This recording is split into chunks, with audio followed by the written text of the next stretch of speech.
nova tema. Njemačka se u zadnjih par desetljeća puno mijenja, sve više Njemaca živi na ulici, narkomani, pijanci, bolesnici, a invalidnih i bolesnih ima previše. Ali što je bitno, Amerika ima svoje baze u Njemačkoj već skoro 40 godina, od 1985. valjda. Možda su imali prije u istočnoj ili sjevernoj Njemačkoj. Jedan dio Njemačke koji nije bio komunistički, tamo su imali svoje baze. A Amerika u Americi ima svoje vojne baze već stoljećima. Amerika je 40% invalidna i bolesna. Sumnja se da vojska utječe na bolesti stanovništva. Amerika ima skoro 40% invalidnog stanovništva i bolesnog.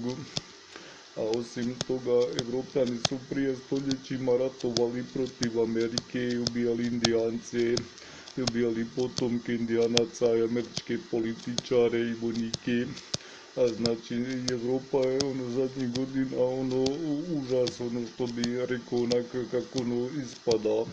Sad da se Evropljanima vratilo to što su stoljećima ratovali protiv Amerike, ali u Americi isto tako užas. Znači, Evropa i Amerika su možda uvijek sukobljene strane koje jedna drugu ne toleriraju. Nijedno ni drugo nije baš lijepo, jer su u totalnom kaosu, kako sam uspio primijetiti.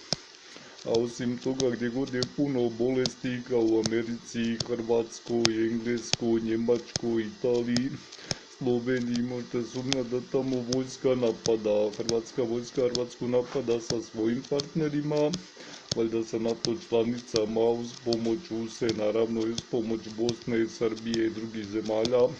A evropske zemlje svoje zemlje valjda napadaju sa svojim partnerima, koliko sam uspio shvatiti.